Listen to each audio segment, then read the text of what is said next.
తండ్రి బాధను తెలుసుకునే వారెవరున్నారు? తండ్రి మనసును తెలుసుకునే వారెవరున్నారు? తండ్రి బాధను తెలుసుకునే వారెవరున్నారు? తండ్రి మనసును తెలుసుకునే వారెవరున్నారు? ఎవరెడతారు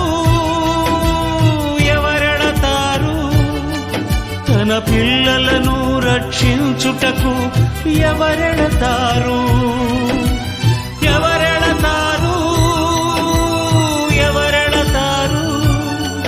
తన పిల్లలను రక్షించుటకు? ఎవరెడతారు? తండ్రి బాధను కళ్ళారా చూసిన క్రీస్తే బలి అయినాడు. తండ్రి తనయుడేసే బలి అయినాడు.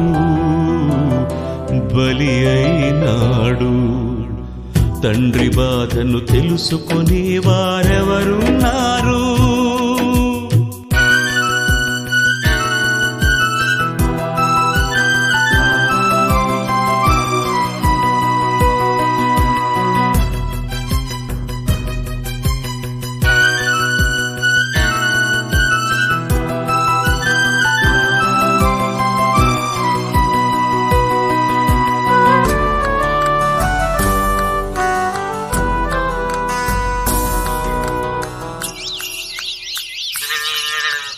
పశువులకు యజమాని ఎవరో తెలుసును,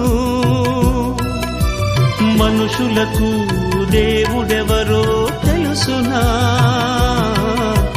పశువులకు యజమాని ఎవరో తెలుసును,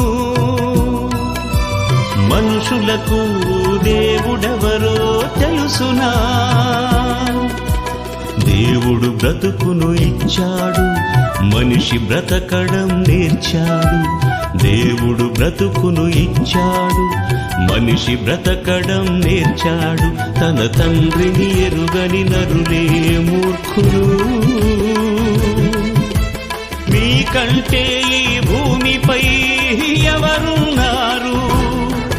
తన పిల్లలను కాపాడే పనిలో మనుషులు ఎవరున్నారు? తండ్రి తనయుడేసే బలి అయినాడు. చేసుకుందాం. కొన్ని నిమిషాలు వాక్యాన్ని జ్ఞాపకం చేసుకుని ముగించుకుందాం. ప్రేమ కలిగిన మా తండ్రి దేవానికి వందనాలు చెల్లిస్తున్నాం. ఈ యొక్క మధ్యాహ్న కాల సమయానికి నీ పిల్లలైన వారందరినీ కూడా నీ మనసులో ఉన్న మాటలు వినడానికి సిద్ధం చేసిన విధానాన్ని బట్టి నీకు వందనాలు చెల్లిస్తున్నాం. మీరు గత వారం నుంచి ఈ వారం వరకు తండ్రి మరి సంఘంలో ఉన్నటువంటి కుటుంబాలకి మీరు ఇచ్చిన క్షేమాన్ని, ఆరోగ్యాన్ని, ఆయుష్ని బట్టి మళ్ళీ ఈ దినాన్నంతా చేర్చబడే అవకాశం ఇచ్చారు. అది వందనాలు చెల్లిస్తున్నాను ఆయన. ఈ సమయంలో కొన్ని అమూల్యమైనటువంటి సంగతులు మీరు మా కొరకు రాయించిన మాటలు జ్ఞాపకం చేసుకొని వాటిని జ్ఞాపకం అందించుకొని దేవుడు తన గ్రంథంలో సమస్తాన్ని మన నిమిత్తం వ్రాయించాడు అనే సంగతి గుర్తెరిగి ఈ మాటలకు లోబడి జీవించే భాగ్యం దయచేయమని ఆ ప్రభుని మీ యొక్క ప్రియ కుమారుడైన యేసుక్రీస్తు వారి పేరట ఈ ప్రార్థన సమర్పించుకుంటున్నాం మా తండ్రి. ఆమేన్.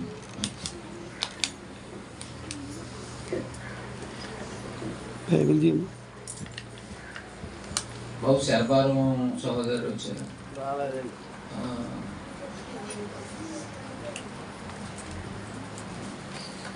వచ్చే ఒకటో అదే ఫస్ట్ ఆదివారం నెల్లిపూడిలో ఉంటుంది. అది కూడా దృష్టిలో ఉంచుకోండి. వచ్చే నెలలో కంపల్సరీగా మరి నైట్ మీటింగ్స్ ఉంటుంది. అందరూ సమయానుకూలంగా మరి అందరూ మీ ప్రార్థనలో జ్ఞాపకం చేసుకొని దేవుని యొక్క వాక్య భాగంలో నుండి ఆది కాండము 10వ అధ్యాయంలో ఉన్న కొన్ని సంగతులు జ్ఞాపకం చేసుకుని ఎవరు అధ్యాయం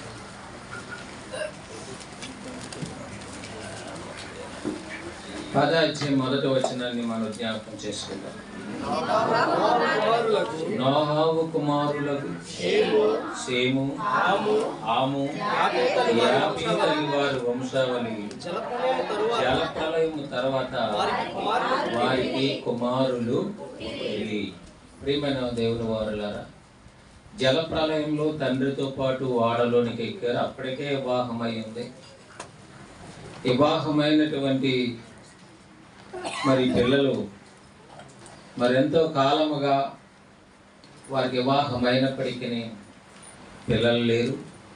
ఎందుకంటే దేవుని యొక్క ప్రణాళిక ఏంటంటే జలప్రలయం తర్వాత వారి ద్వారా మరలా తిరిగి యావత్ ప్రపంచాన్ని తిరిగి కట్టాలనుకున్నాడు కనుక వాడ అరహరాతి పర్వతాల మీద ఆగిన తర్వాత వాళ్ళు దిగిన తర్వాత దేవుడు వారిని దీవించాడు, వారిని ఆశీర్వదించాడు. మరలా మీరు భూమిని నింపండి అని ఆ కుటుంబాన్ని దేవుడు ఏం చేశాడంటే దీవించాడు. 9వ అధ్యాయంలో ఆ 9వ అధ్యాయంలో దీవించిన విధానాన్ని బట్టి 10వ అధ్యాయంలో వారి పిల్లలు కనిన తర్వాత వారి యొక్క వంశావళి మూలకర్తలను రాస్తున్నాడు. నోహావు యొక్క 3 కుమారులకు పుట్టిన కుమారులు, ఆ కుమారుల యొక్క వంశావళి అంతా దేవుడు తన గ్రంథంలో రాస్తున్నాడు. ఇప్పుడు నోహావు అండి జలప్రలయం కాలంలో ఉన్న వ్యక్తి, ఆయనకు పుట్టిన కుమారులు. వారి కుమారుల గురించి మనకెందుకు అని అనుకోవటానికి వీల్లేదు. ఎందుకంటే వీరే ప్రపంచానికి మూలకర్తలు. వీరి ద్వారానే ప్రపంచం నలుమూల వ్యాపించే జనాంగాలను దేవుడు మరలా దీవించాడు. కాబట్టి 32వ వచనం చూడండి. 10:32. వారు జనములలో వారి సంతతుల ప్రకారము నోహావు కుమారుల వంశావళి ఇవే. జలప్రవాహం గతించిన తర్వాత వీరిలో నుండి జనములు భూమి మీద వ్యాపించెను. భూమి మీద వ్యాపించిన జనాంగములన్నీ ఎవరట? నోహావు గారు 3 కుమారుల ద్వారా. 3 కుమారుల ద్వారా వచ్చినట్టు వారిలో మనము కూడా ఉన్నాం. 3 కుమారుల ద్వారా వచ్చినట్టు వారిలో మనము, మన దేశం ప్రపంచ దేశాలలో అంతా చెదిరిపోయిన జనాంగం. అంటే నోహావు కుమారుల్లో ఏ కుమారు నుండి వచ్చినట్టు నిర్ధారణ అనుకుంటుందంటే యాపేతు పెద్దవాని నుండి వచ్చినటువంటి జనాంగం. భారతదేశంలో ఉన్నవారు కానీ, రష్యాలో ఉన్నవారు కానీ, అమెరికాలో ఉన్నవారు కానీ షేము నుండి వచ్చినట్టు వారు మాత్రం ఇశ్రాయేలు జనాంగంగా మనకు కనిపిస్తారు. షేము నుండి వచ్చినట్టు వారిలో అబ్రహాము కనిపిస్తాడు. అబ్రహాము నుండి ఇస్సాకు కనిపిస్తాడు. అది మనకి 11వ అధ్యాయంలో కనిపిస్తుంది. 12వ అధ్యాయం నుంచి అబ్రహాము కనిపిస్తాడు. అలాగా ముందుకు వెళ్ళే కొద్ది ఒక మోషే, లేక మరి అప్పుడున్నటువంటి అంతకంటే ముందు యేసేపు, మోషే, అలాగే ఎస్తేరు కానీ ఇలాంటి గొప్ప వారందరూ, సమూయేలు కానీ భక్తులందరూ కూడా ఎవరి గర్భం నుండి వచ్చినట్టు మనకు అనిపిస్తుంది అంటే బైబిల్ నిర్ధారణలో షేము గర్భం నుండి వచ్చినట్టు కనపడుతుంది. అందుకే షేము గురించి మాట్లాడిన మాట చూడండి, అది ఎంతవరకు నిజమో అని కాదు అనేది మీరు గుర్తిస్తారు. 9వ అధ్యాయము 27వ వచనం 26వ వచనం చూడండి. మరియు అతడు షేము దేవుడైన యెహోవా స్తుతింపబడునుగాక. షేము దేవుడైన యెహోవా స్తుతింపబడునుగాక. షేము దేవుడైన, హాముకు దేవుడు కాదంటే హాముకు దేవుడే, యాపేతుకు దేవుడే. కానీ షేములో ఎక్కువగా దేవుడు స్తుతింపబడటానికి అవకాశం ఉంది. మాట్లాడినప్పుడు ఏమంటారంటే చాలా మంది, దేవుడు మీకే కానీ మాకు కాదా అంటారు, కానీ దేవుని కార్యక్రమాల ముందుకే రారు. చాలా విషయాలలో అతి తెలివితేటలు చూపిస్తారు, కానీ దేవుని కొరకు బ్రతకడం మాత్రం చాలా మందికి కష్టం. దేవుడు అంటే ఎంతో ప్రేమ అంటారని, కానీ దేవుడు రెండో వాడైనటువంటి షేము నుండి దేవుడు భవిష్యత్తుని చూస్తాడని. అందుకనే దావీదు గారు అంటారు, నా కాలగతులు నీ వశములో ఉన్నవి. నా కాలగతులు దేవుని వశములో ఉన్నవి. మన కాలంలో ఏం జరుగుతుందో, ముందుకు మనం ఏం కాబోతామో, మన గర్భం నుండి ఎవరు రాబోతారో, వారి భవిష్యత్తు అంతా ఎవరికి తెలుసు చెప్పండి అందరు. మన భవిష్యత్తు, మన తరాలలో వచ్చేవారి భవిష్యత్తు అంతా తెలుసు ఆయనకి. మరి తెలుసు కాదండి, అలా ఎందుకు చేశాడు, ఎలా ఎందుకు మార్చేసాడంటే, అది నీ విజ్ఞతకు నువ్వెంతగా దేవుని మీద విశ్వాసం కలిగి ఉంటావో అనేది పరీక్షించడానికి ఆయన విడిచిపెట్టాడు. ఆదాము తప్పు చేస్తాడని దేవునికి తెలుసా అంటే అది ఆయనకి తెలియదేం కాదు. ఏ ఒక్కరైనా సరే ఏం చెయ్యబోతారనే విషయాలు ఆయనకి తెలుసు. కానీ నాకు విశ్వాస పాత్రులుగా ఎవరుంటారు, నా వశములో ఎవరుంటారు అని ఆయన ప్రతి తరాన్ని చూస్తున్నాడు. ఆయన అంటే బలవంతం లేక,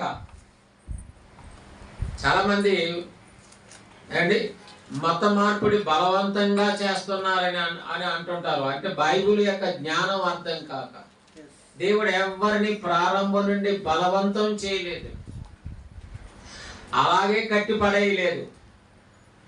దేవుడు ప్రతి వారికి మనసు ఇచ్చాడు, ఆ మనసుతో గ్రహించాలన్నాడు, ఆ మనసుతో ప్రతి ఒక్కరూ ఆలోచించాలన్నాడు, మనస్ఫూర్తిగా దేవుణ్ణి ప్రేమించాలన్నాడు. మనసు ఆయన వైపు ఉంటుందో లోకం వైపు ఉన్నదో అని ఈ లోకానికి పంపించిన ప్రతి మనిషిని పరీక్షించటానికి ఆయన ప్రతి ఒక్కరికి మనసు ఇచ్చాడు, జీవితాన్ని ఇచ్చాడు. కాబట్టి ప్రియమైన దేవుని వారలారా, యాపేతు కుమారుల యొక్క పరిస్థితి, షేము కుమారుల యొక్క పరిస్థితి, హాము నుండి వచ్చేవారు వారి పరిస్థితి, వారి సంతానాలు అన్నీ ఏ విధంగా ఉంటాయో దేవునికి తెలుసు. దేవునికి తెలుసు కనుక దేవుడు ముందుగానే బైబిల్లో రాయబడిన ప్రవచన ప్రకారంగా తన కుమారుని ముందుగానే సిద్ధం చేసుకున్నాడు. ఎవరిని? తన ప్రియ కుమారుడైన యేసుక్రీస్తుని లోకాలు పుట్టక ముందే ఏం చేశాడట? ఆయన సిద్ధం చేసుకున్నాడు. ఎందుకంటే తన కుమారుని ద్వారా మనలందరినీ స్వీకరించాలి అని. ఎప్పుడు? ఒకవేళ తరాలు, బ్రతుకులు, భవిష్యత్తులు దేవుని పక్షాన్ని లేకపోతే, అందరూ పాపం చేస్తే యేసుక్రీస్తు ద్వారా తిరిగి సమకూర్చుకోవాలనే ఆలోచన ఎవరిలో ఉందంటే దేవునిలో ఉంది. అందుకే దేవుడు అజ్ఞాన కాలమందు దేవుడు చూడనట్టుగా ఉన్నాడు. 17వ అధ్యాయం అపొస్తలుల కార్యం 30వ వచనం చూడండి. ఆ అజ్ఞాన కాలములో దేవుడు చూచి చూడనట్టుగా ఉండెను. ఇప్పుడైతే అంతటను అందరూ మారు మనసు పొంది తీరాలి. ఇప్పుడు మనుషులకు ఆజ్ఞాపిస్తున్నాడు, ఇక మీదట అందరూ మారు మనసు పొందాలి. ఎందుకంటే యేసుక్రీస్తు ప్రభు వారి న్యాయాధిపతిగా, జడ్జిగా నియమించేశాను. నా కుమారుడు కూడా వచ్చేసాడు. ఇక మీదట మరలా పాపం చేస్తే క్షమించడం అనేది కుదరదు. అది భూమి మీద ఉండగానే క్షమాపణ కనుక ప్రతి ఒక్కరూ ఏం చేయాలంట? మారు మనసు పొందాలి. నా మనసు ఇంతేనండి, నేను ఇలాగే బ్రతుకుతానండి, మనిషిని కాదండి, మానవ బుద్ధి కాదండి అని అనుకోవటానికి వీల్లేదు. ఎందుకంటే యేసుక్రీస్తు వచ్చిన తర్వాత దేవుని మనసంతా ప్రకటించబడింది. అలాగే బైబుల్ అంతా మనకి అందించబడిన తర్వాత దైవ జ్ఞానం అంతా తెలిసింది.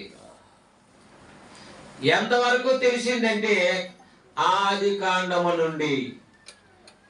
ఏ కాండం అంటే ప్రారంభ గ్రంథము, ప్రారంభ పుస్తకం, ప్రారంభ పుస్తకం నుండి చివర ప్రకటన హెచ్చరిక చేసే గ్రంథం వరకు రాయించాడు. అన్ని చెప్పుకుంటున్నాడు దేవుడు. తన మనసులో ఉన్నది చెబుతున్నాడు, మనుషులు చేసింది చెబుతున్నాడు, మనుషులు చేసిన మంచిని చెబుతున్నాడు, మనుషులు చేసిన చెడుని చెబుతున్నాడు. తర్వాత అంటున్నాడు ఆయన, వారు వారి క్రియలు చెప్పున ప్రతి వారికి జీతం నా దగ్గర ఉంది అన్నాడు. మరి ప్రారంభం నుండి ఆదాము నుండి ఆయన చూస్తున్నాడు, నరజాతిని కనిపెడుతున్నాడు, ఎవరికి వివేకం ఉన్నదా అని. అందుకని ఆదాము నుండి ఉన్నటువంటి చరిత్ర, ఆదాము కంటే ముందుగా ఉన్న ప్రకృతి గురించి, ప్రకృతి ఏ రోజు ఏం చేయబడిందో ఆ చరిత్ర గురించి, ఇవన్నీ మనుషులకి ఎవరికి తెలియవు. మనుషులకి ఎవరికి తెలియకపోయినా మనుషులు పరిశోధించి అలా జరిగి ఉండొచ్చు, అలాగట ఎలాగట అని చరిత్రకారులు అనుకునేవారు. కోట్ల రూపాయలు దిగమింగి ఏవో చరిత్రలకు మనుషులకు అనుకూలంగా రాసుకున్నారు. అందులో మనుషులు అనాగరికులు, నాగరికత లేని వారు. అది ప్రపంచ పుస్తకాలలో రాయబడిన సంగతులు. మొదట మనిషి ఎలాగుండేవాడు, మొదట మనుషులు ఎలాగుండేవారు అని. నాగరికత లేదట వారికి, వండుకొని తినడం రాదట, జ్ఞానం లేదట, రాత పనిముట్లట. ఎవరు రాశారు? మనుషులలో ఉన్న శాస్త్రవేత్తలు, చరిత్రకారులో ఉన్న చరిత్ర. మరి దేవుడు రాయించిన చరిత్రలో ఏముందో తెలుసా? ఆదామును ఏదేని వనంలోంచి గెంటి వేస్తే ఆదాము ఏం చేసేవాడట? నేలను సేద్యపరిచాడని రాశాడు. పచ్చి మాంసాన్ని తిన్నాడు, రాళ్ళను పనిముట్లుగా చేసుకున్నాడని ప్రపంచ పుస్తకాలు చెబితే దేవుడు అన్నాడు, నా కుమారుడిని బయటికి గెంటి వేస్తే ఆయన ఏం చేశాడు? నువ్వు నేలని సేద్యపరచాలి, నువ్వు కష్టపడి చెమటూరిస్తేనే గాని నీకు ఆహారము దొరకదు అన్నాడు. అంటే కయ్యోని పుట్టక ముందే, కొడుకు పుట్టక ముందే, ఏబేలు పుట్టక ముందే మొదట మనిషి ఏం చేశాడు చెప్పండి? వ్యవసాయం చేశాడు బ్రతకటానికి. వ్యవసాయ డిపార్ట్మెంట్ 2వ అధ్యాయంలో చూడండి, దేవుడు ఏం చేశాడంటే ఏదేని వనమును నాటి, ఏదేని వనాన్ని సేద్యపరచుటకు, శుభ్రపరచుటకు మరియు దేవుడైన యెహోవా నరుని తీసుకొని ఏదేని తోటను సేద్యపరచుటకు, దాన్ని కాచుటకును దానిలో ఉంచాడట. చూశారండి, అప్పటికే బుర్రుందా లేదా ఆదాముకి? మేధావా కాదా? తోట చిన్నదా ఏమైనా? ఏదేని వనం, దేవుడు వారి కోసం నాటించిన వనం, వారు నివసించటానికి ఏర్పాటు చేసినటువంటి చక్కని వనం, ఫామ్ హౌస్. ఈనాడు కట్టుకున్న వనాల కంటే, దేవుడి బిల్డింగ్ల కంటే గొప్ప నివాసాన్ని దేవుడు ఆదాముకి ఇచ్చాడు. ఆదాముని ఎక్కడ పెట్టాడంటే ఏదేని వనంలో పెట్టాడు. ఏం తినమన్నాడు ఆయన? ఇదిగో ఎన్నో వృక్షాలు నీకు ఇచ్చాను, ఈ పండ్లన్నీ కూడా నువ్వు తినొచ్చు. ఒక చెట్టు మంచి చెడులు తెలివినిచ్చే వృక్ష ఫలము తప్ప మిగతా ఫలములన్నీ తినొచ్చని ఆజ్ఞాపించాడు.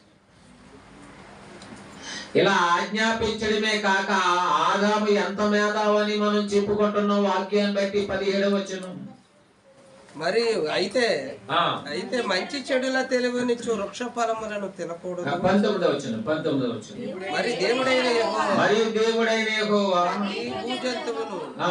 ప్రతి భూజంతువును ప్రతి ఆకాశ పక్షిని నేల నుండి నిర్మించి ఆదాము వాటికి ఏ పేర్లు పెట్టినో చూచుటకట. ఏ పేర్లు పెడతాడని ఆదాము దగ్గరికి ఎవరు రప్పించాడంట? ప్రతి ఆకాశ పక్షిని, ప్రతి భూజంతువులని ఏం పేర్లు పెడతాడు వీడని. పేర్లు మనకు రాకే ఏవో పేర్లు పెట్టుకుంటున్నాం, పిచ్చి పిచ్చి పేర్లు, సినిమా యాక్టర్ల పేర్లు. ఏమండి, పెద్దప్పారావు, చిన్నప్పారావు, పొట్టప్పారావు, ఏదో ఒక అట్లా ఏదో పేరు. మరి ఆదాము ఎలా పెట్టాడంట? భూజంతువులకి సింహానికి పెట్టిన పేరు పులుగు పెట్టాడా? పులుగు పెట్టిన పేరు మరో జంతువుకు పెట్టాడా? ఎలుగుబెట్టుకు పెట్టాడా? ఏ పేర్లు పెడతాడో అని అన్ని రప్పించాడట.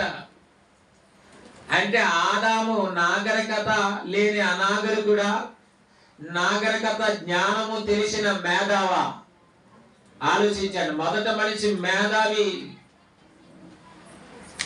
అంటే దేవుడు ఎలాగ జ్ఞానం కలిగి ఉన్నాడు, ఈయన కూడా జ్ఞానం కలిగి ఉన్నవాడు. లేకపోతే అన్ని భూజంతువులకి ఎలా పేర్లు పెడతారు? ఆయన పెట్టిన పేర్లు గల జంతువులకి ఏ పేరో తెలియక ఇది ఏంటి అని అంటున్నాం మనం. అందుకే పిల్లలకి ఏమండి ప్రారంభంలోనే ఈ ఏబిసిడీలకు సంబంధించిన పేర్లు, పండు పేరు ఉంటది, ఏమండి కుక్కకు సంబంధించిన పేరు ఉంటది, నక్కకు సంబంధించి ఆ ఏబిసిడీలకు సంబంధించి ఆ జంతువులు పరిచయం. అందుకని ఎలిఫెంట్ని చూపించి అక్కడ ఇంగ్లీష్ పేరుని పెట్టి, తెలుగు పుస్తకం అయితే తెలుగు పేరు ఏనుగని పెట్టి ఏనుగని నేర్పిస్తేనే కానీ మనకు తెలియలేదు. కొంతమందికి భూ జంతువులు, నాకు కూడా అన్నీ తెలియవు, మీకు కూడా అన్ని జంతువులు తెలియవు, అన్ని పాములు ఎవరికి తెలియవు. కొన్ని రకాల పూర్వీకులు చెప్పారు కాబట్టి ఇది తాచుపామురా, ఇది జరుగడ్రా అంటే తెలుసు, కానీ ఇంకా అన్ని పాములు భూ జంతువులు తెలుసా? తెలియదండి మనకి. ఆదాము ఎలా పేర్లు పెట్టాడండి. అందుకని ఆదాము ఎవరు అంటే బైబిల్ మత గ్రంథమా? బైబిల్ మహాజ్ఞాన గ్రంథం. అడవి మనుషులు, రాక్షసులు, మృగాలుగా ఉండేవారు, పచ్చి మాంసం తినేవారు అంటే అవును అనుకుంటున్నాం మనం. బైబిల్ దగ్గరికి వస్తే నాయన లోకం ఏదో చెబుతుంది.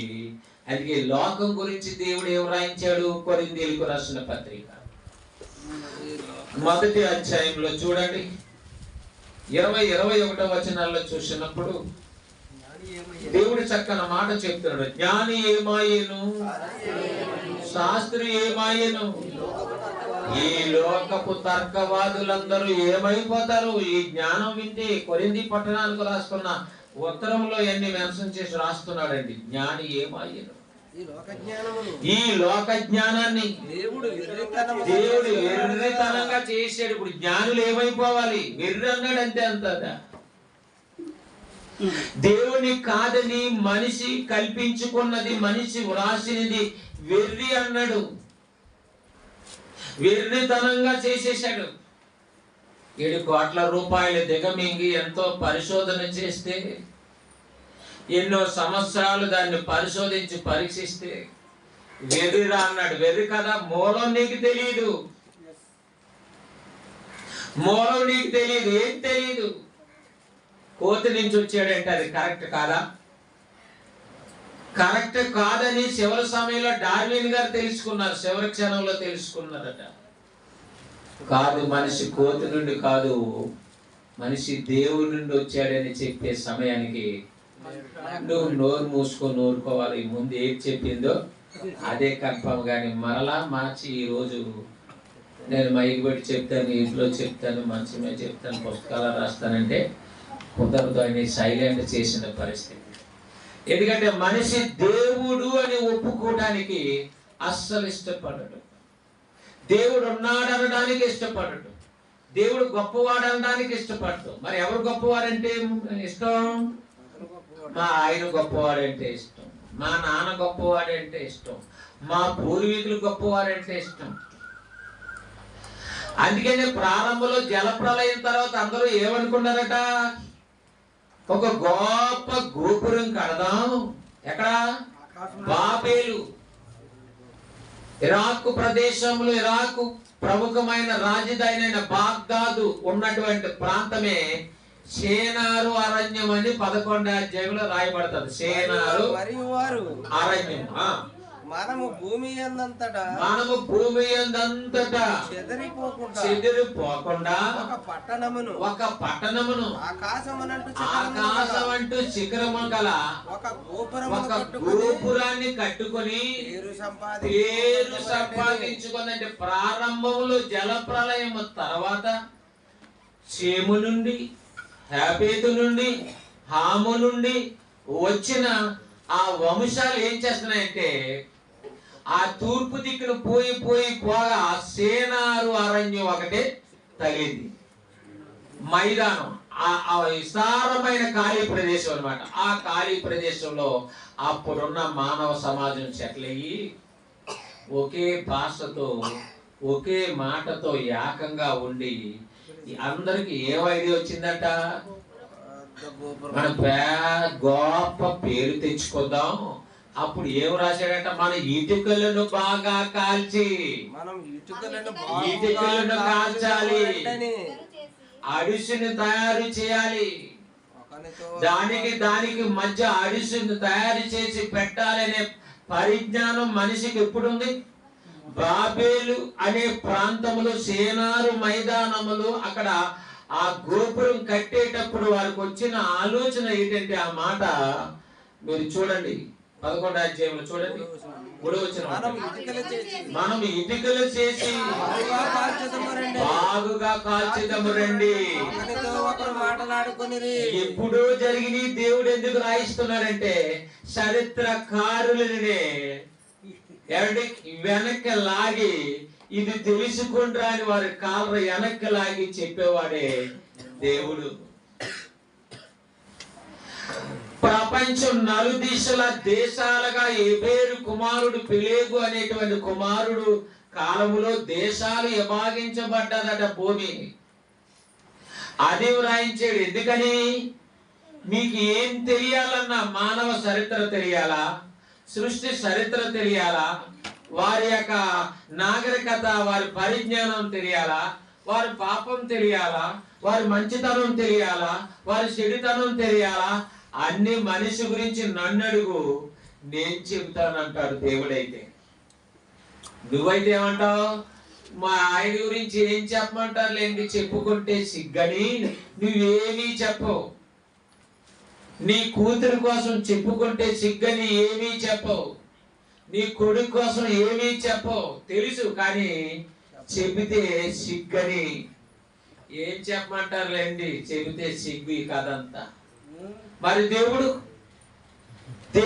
ఆదాము తప్పు చేసేసాడని రాసే అన్నాడంటే, ఆదాము భార్య అయిన అవ్వను చూసి నా ఎముకలో ఎముక, నా మాంసంలో మాంసం అని అప్పుడే అన్నాడు ఆదామని రాయించాడు. అది ఎందుకులే బయట పెట్టడం, ఆ పిల్లను చూసేసరికి ఐ లవ్ యూ అన్నాడు మా వాడు అని చెప్తారా? పిల్ల కుదిరింది ఎక్కడ కుదిరిందంటే ఎక్కడో రాజమండ్రిలో ఏదో ఊరు చెప్తాం. ఎలా కుదిరిందో ఎవరు చెప్తారు? ఇంట్లో చెప్తారు, ప్రేమ పెళ్ళండి బాబు, ఐ లవ్ యూ పెళ్ళండి బాబు, మీకేం తెలుసు, మమ్మల్ని అడగండి అంటే బయట వాళ్ళ కోసం బయట వాళ్ళు చెప్తారు, ఇంట్లో వాళ్ళు మాత్రం ఏం చేస్తారు? మరి దేవుడు తప్పు చేసినా చెబుతాడు, మంచి చేసినా చెబుతాడు. అది తండ్రి లక్షణం. తప్పు అయితే తల్లిని కాబట్టి నా మనసులో పెట్టుకున్నాను, రొమ్ములో పెట్టుకున్నాను అంట, కులిపోతావు తర్వాత. దేవుడు అలా పెట్టుకోడైనా. అందుకే లోతు కుమార్తెలు తండ్రితోనే తప్పు చేశారని వ్రాయించాడు. బైబిల్ తప్పు అనుకున్నది అమాయక ప్రపంచం. నీతిమంతుడైన లోతు, ఆ లోతు కుమార్తెలు అంత గొప్పవాడైనా సరే దేవుడు ఎందుకు రాయించాడు అని మేము బాధపడిపోయాను. దేవుడు ఎవరు తప్పు చేసినా వ్రాయిస్తారంటే మంచి చెడులను బట్టి జీతం నేనిస్తాను. నేనే చెప్పకపోతే, నేనే తప్పులు దాచేస్తే ఎంతమంది తప్పులు దాయాలి చెప్పండి? అందుకే దేవుడు అన్నాడు, మీ తప్పుని ఒప్పుకోండి. అందుకే మీకు సులువుగా ఏమంటావు? నువ్వు పాప నేను ఒప్పుకుంటున్నావా అంటాం. అంతేగాని చిన్నప్పుడు ఏం చేసావు, పెద్దప్పుడు ఏం చేసావు, పెళ్ళైన తర్వాత ఏం చేసావు, ఆ వివరాలన్నీ చెప్పండి అంటే ఎవరైనా తప్పులేని చెప్పగలరా? నువ్వు పాపివని ఒప్పుకుంటున్నావా అని బైబిల్ చెప్పింది. నువ్వు పాపివని నువ్వు గ్రహించి నువ్వు ఒప్పుకో అన్నాడు ఆయన. వాక్యం అర్థమైంది కాబట్టి అవును దేవా నేను పాపిని ఊరకనే అంటామని మనం. పాపం లేదని లోకం అనుకుంటుంది, అమాయక ప్రపంచం.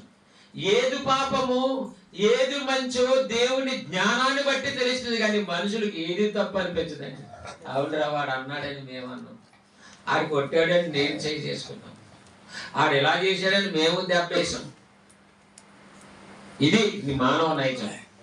ఇవన్నీ ఎందుకంటే దేవుని ఆలోచన, దేవుని ప్రణాళిక అంతా చూస్తే దేవుడు మనుషుల కొరకు ఏ చిన్న విషయమైనా ఆయన రాసుకుంటాడు. ఆయన మనస్సులో ఉంటది.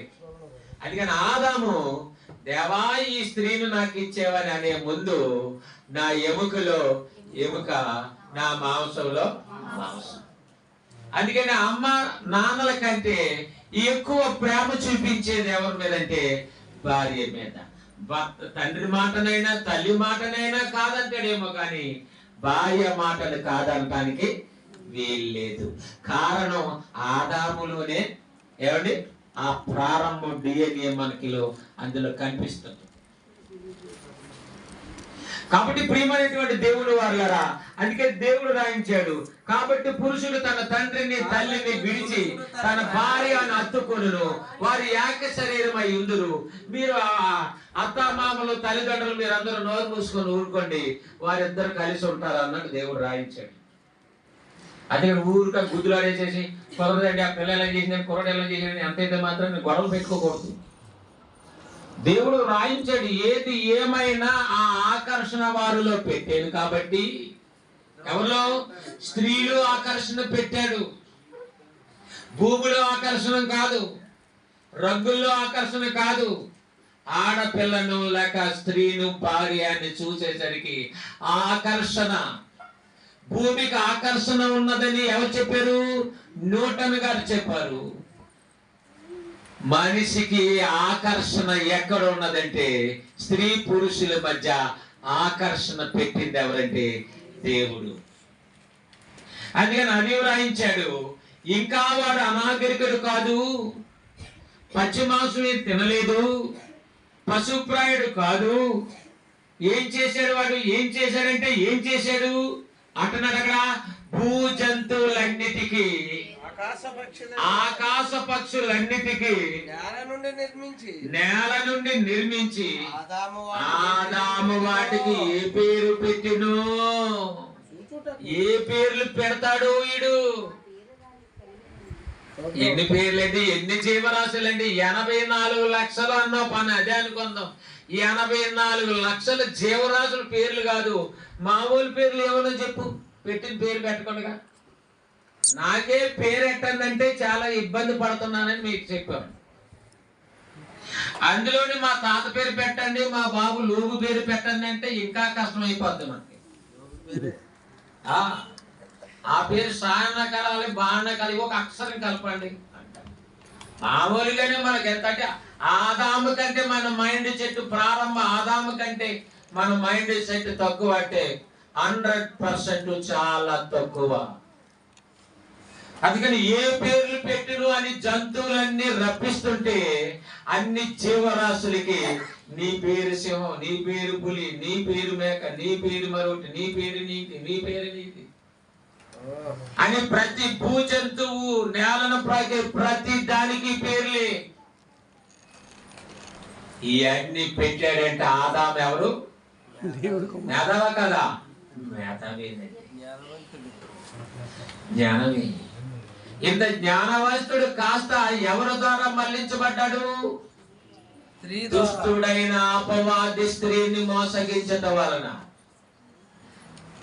ఎంచేత ఆదాము అపవాది వలలో పడలేదండి. ఆదాము స్త్రీ ఆ ప్రేమలో, ఆ మాయలో, ఆ పండు తినిపించే ప్రేమలో పడ్డాడు. స్త్రీ ద్వారా పడగొట్టాలనుకున్నదంటే అంటే అపవాది వల్ల కూడా కాలేదు పురుషుని పడగొట్టడం. అంచేత ఎవరి ద్వారా? మరి నీ కొమ్ములు ఎలా వంగాలో అంటారు. ఎవరిని? యవనస్తులు కుదిరిగా ఉండకపోతే ఇది సరైన పిల్లను చూసి పెళ్లి చేస్తేనే కానీ లొంగడు, ఈయనను అంటుంటాడు, కుదురుండు, కాలు కుదురుండు, చాలా ఎడ్డీగా ఉంటారండి. ఎడ్డీగా కూడా ప్రతి ఒక్కరు కూడా ఏమైపోతారండి, అందరూ లొంగిపోతారు. ఇలా రా అంటే వచ్చేయాలి. ఎవరు ఫస్ట్ లో ఏదో రండి అంటదంటే అక్కడి నుంచి రండి అని అందు, రారా అంటదంటే అంటే నీ వీక్నెస్ అంతా ఆయనకి తెలుసు. అందుకే అవ్వ ఏం చేసిందంటే, తినండి తినండి ప్లీజ్ తినండి, ఏం పర్లేదు. ఆ పండు తేగానే ఆదాం ఏం చేశాడు, ఏంటి ఇంత పేర్లు పెట్టిన ఆదామును దేవుడు బహిరంగంగా ఎలా రాస్తాడంటే, దేవుడు ఎవరికైనా అలాగే రాస్తాడండి. సమన్వయము, అందరూ ఒకటే దేవుడి దృష్టిలో. మనమేమంటాం, బుద్ధి లేకుండా దేవుడికి ఒక న్యాయం ఉండదండి. న్యాయాల గురించి మనిషిగా నువ్వు చెబుతావా, దేవుడికి నువ్వు అలా చెప్పడానికి నువ్వు సరిపోవు. అందుకే ఆదాము తప్పు చేశాడని ఒప్పుకొని ఏదైనా వనంలోంచి బయటికి. కాబట్టి మొట్టమొదట మనిషి ఎలాంటి వాడు అంటే అమాయకుడు, అజ్ఞాని అనటానికి వీలు లేదు అని బైబిల్లో ప్రారంభ పుస్తకంలో మనిషి మనగడ గురించి రాశాడు. తప్పు చేసిన తర్వాత వారు కప్పుకున్నది అంజూరపు ఆకులు, కట్టడాలు చేసుకొని ధరించుకుంటే అది కాదురా అని అప్పుడు ఏం చేశాడంటే, ఆ తప్పు మైకులు ఉన్నప్పుడు దేవుడు మొట్టమొదట వారికి చర్మపు చొక్కాలని చేయించాడు. అది అక్కడి నుంచి వ్యవసాయం చేయడం ప్రారంభించాడు. వాళ్ళకి పుట్టిన కుమారుడు కయ్యోను వ్యవసాయం చేయడం ప్రారంభించాడు. రెండో కుమారుడు జీవనోపాధి నిమిత్తం గొర్రెలు మేపుకుంటున్నాడు మందల్ని. అంటే మొట్టమొదట ఉన్నటువంటి మనిషి ఈ చరిత్రకారులు చెప్పినట్టుగా నాగరికత ఉన్నవారా, లేనివారా, తెలిసిన వారా, తెలియని వారా, బైబిల్ గ్రంథాన్ని బట్టి ఆలోచిస్తే మరి ఏంటంటే అలా రాయాలి మనం, లేకపోతే కుదరదు. అలాగే చదవాలి. అయినా సరే దేవుడు ఏమన్నాడంటే, నువ్వు ఎంత చదివినా దేవుడి లోక జ్ఞానాన్ని వెర్రితనం నీకు వెర్రి పెట్టింది, వెర్రిగా చుట్టేశాడు మన డిగ్రీలు, మనం అన్నీ కూడా. ఎందుకంటే దేవుని జ్ఞానము గొప్పది.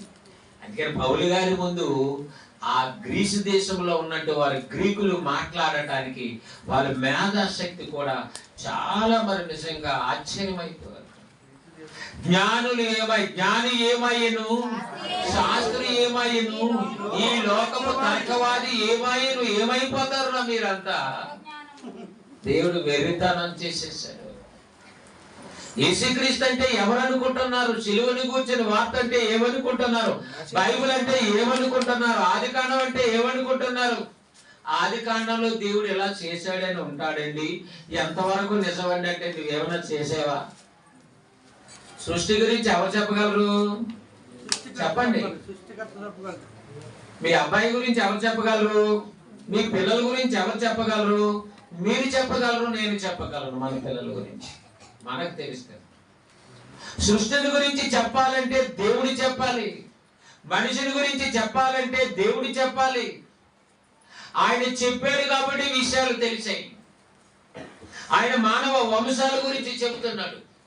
జలప్రలయం జరిగిందని బైబిల్లో రాయబడింది. జలప్రలయం జరిగింది అవునని నిర్ధారణ చేసుకున్నారు శాస్త్రవేత్తలు, జరిగింది అని. అరారత్ పర్వతాల మీద ఆ వాడ నిర్మాణం జరిగింది, ఆ శిథిలాలు ఉన్నాయని నిర్ధారణ చేసుకున్నారు మేధావులు వెళ్ళి ఆ టర్కీ దేశంలో. ఏంటంటే మొదటి మానవుని యొక్క జననము ఆసియా ఖండం టర్కీ దేశంగా గుర్తించారు. అది ఎప్పుడో ఈ మానవ ప్రపంచానికి గొంతెత్తి విపులంగా జైశారి గారు ప్రకటించడం జరిగింది. టీవీలో 2008లో ప్రసంగం కూడా చేయడం జరిగింది. ఆది మానవ జన్మస్థలం ఆఫ్రికా కాదు, ఐరోపా కాదు, ఆసియా ఖండంలో టర్కీ దేశం అని. అరహరాతు పర్వతాలు ఎక్కడ ఉన్నాయంటే ఆ టర్కీ దేశం ఏదేని వనానికి తూర్పున అరహరాతు పర్వతం. ఆ తూర్పుని ఇంకా ముందుకు పోతే సేనారు మైదానం, ఇంకా తూర్పు ప్రాంతాలకే. ఆదాము తూర్పు ప్రాంతానికి వెళ్ళిపోయాడు, కయ్యోలు తూర్పు దిక్కుని వెళ్ళిపోయాడు. ఏమంటే అందరూ కూడా ఈ నోహ కాలంలో వారు కూడా తూర్పు దిక్కునే వారి ప్రయాణమై ముందుకి వెళ్ళిపోయారు. బైబిల్ మూలాలు చెబుతుంది. అది నమ్మిన వారు విశ్వాసంతో ఏ ఖర్చు లేకుండా, డిగ్రీలు మన చేతికి రాకుండానే దేవుడు వ్రాయించాడని నమ్మితే మూలము నీ జన్మ దేవుడు అని వ్రాస్తున్నాడు దేవుడు. నమ్మకపోతే నీ జన్మకు ప్రారంభం కోతి అని నువ్వు అక్కడ ఆగిపోవాలి. దేవుడు రాయించాడు, మనము మన స్వరూపమందు నరులను, మన పోలిక చొప్పున నరులను నా పోలికరా అన్నాడు ఆయన. కోతి పోలిక అంటే జిదిగా లేదు, ఇబ్బందిగా లేదు ఎవరికైనా. జంతువులకు అలాంటి ఆకారం ఉన్నదని అలా పోల్చి అలా దేవుణ్ణి సైలెంట్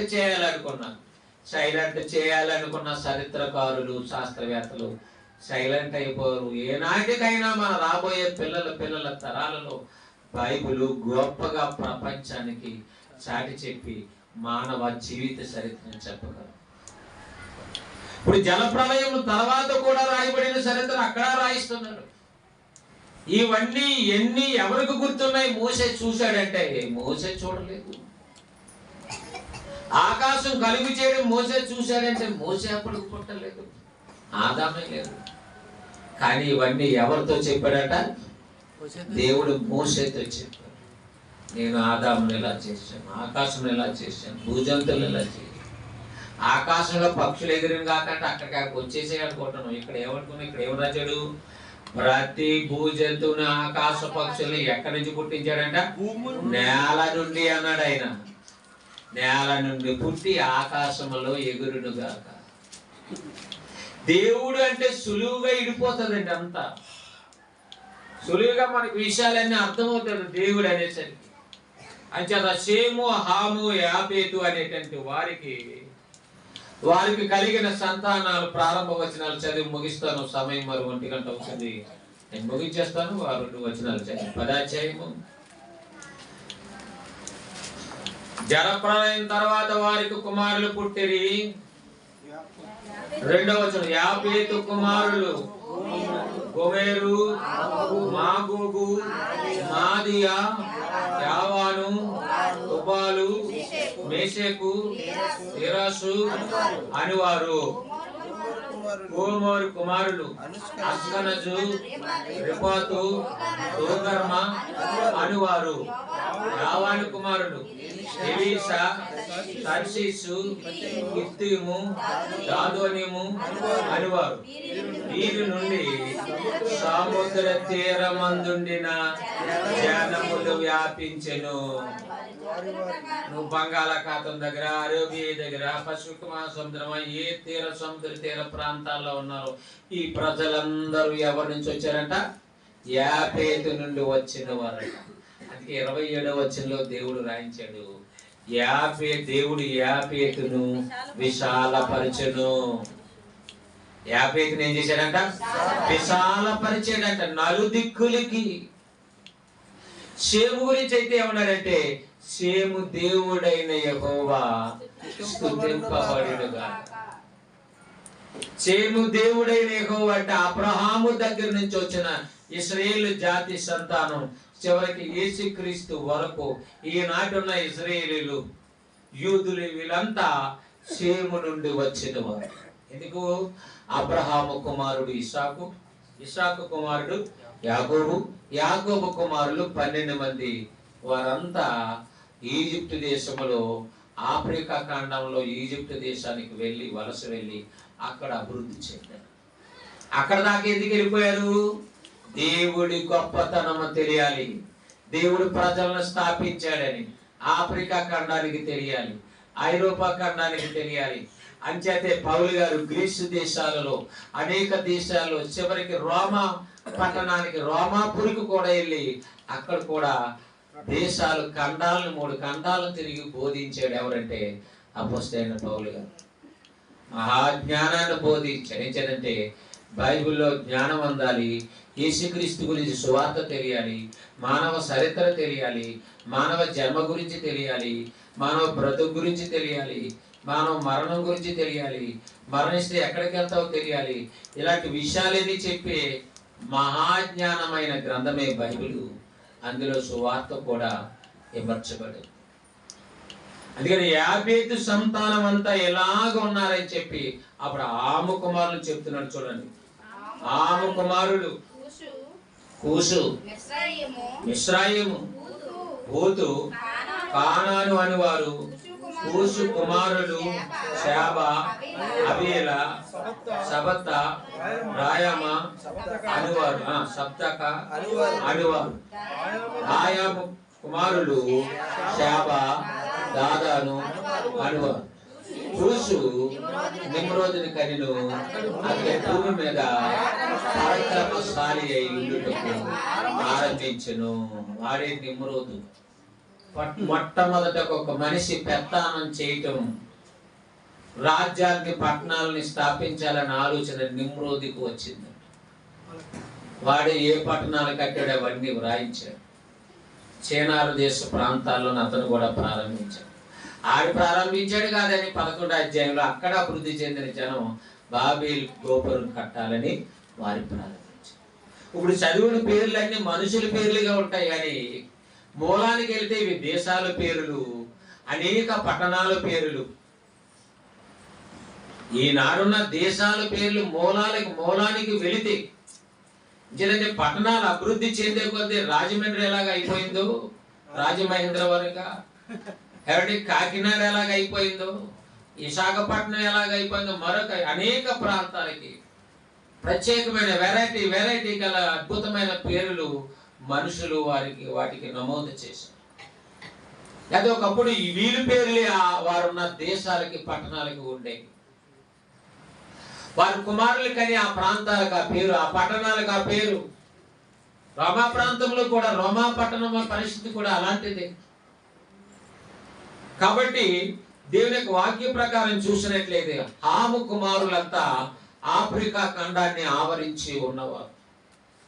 యాపేతు కుమారులు, షేము కుమారులు ఆసియా, ఐరోపా ఈ ఖండాలలో ఆవరించి నివసించే ప్రజలుగా బైబిల్ గ్రంథాన్ని బట్టి, ప్రపంచ చరిత్రను బట్టి మూలాలకు వెళ్తే తెలుస్తుంది. అయితే అన్నిటికీ మూల పురుషులు ఎవరంటే 32వ వచనంలో ముగిస్తాను. వారు జనములలో వారి సంతతుల ప్రకారము కుమారులు వంశములివి. జలప్రవాహం గతించిన తర్వాత వీరిలోని జనములు భూమి మీద వ్యాపించెను. భూమి మీద వ్యాపించి అంటే ఎవరి ద్వారా? ఈ ముగ్గురు ద్వారా. ఇందులో మంచివారు ఉన్నారు, ఇందులో దేవునికి వ్యతిరేకమైన ఇరాకు వారు కానీ, ఫిలిస్తీన్లు కానీ, ఈ కానాను దేశం అని ముందు ఆక్రమించిన అమోరీయులు, ఇవీలు, ఎబేసీయులు, గిర్గాషీయులు, ఇలాంటి ఈ ప్రజలందరూ కూడా హాము సంతానం నుండి వచ్చిన వారే. కానాను దేశాన్ని ఆక్రమించుకున్నారు. అబ్రహామును పంపించి ఆ దేశాన్ని చూపించి, వాళ్ళకి కాదు నాయన ఈ దేశాన్ని నీకు ఇస్తాను అని ప్రపంచం మధ్యగా ఉన్నటువంటి ఆ పాలిస్తీనా దేశాన్ని అబ్రహాముకు దేవుడు ఏం చేశాడు? కేటాయించాడు. నీ సంతానానికి ఇస్తానని వాగ్దానం చేశాడు. వారు హాము సంతానం. హాము చేసిన పని ఏంటో గత వారంలో విన్నారు. యాపేతు, షేము చేసిన పని ఏంటో కూడా విన్నారు. ప్రార్థన చేసుకోండి. జరగబోయే కార్యక్రమాలను మీరు దృష్టిలో ప్రార్థనలు పెట్టండి. జరిగే కార్యక్రమము క్షేమకరంగా దేవుని మహిమార్థమే జరగాలని మరి మనం చేసుకుంటున్నాం. అంత మీ ప్రార్థనలో జ్ఞాపకం చేసుకోండి. ఈ పాటల లిస్ట్ అన్ని కూడా మరి కుమారుడు బాబు ఆ పాటల లిస్ట్ నువ్వు ఉన్నా లేకపోయినా సన్నికి ఇవ్వండి పేర్లు. ఏమైనా ప్రకటనలు ఉంటే మీరు చెప్పవచ్చు. ప్రార్థన చేసుకోండి.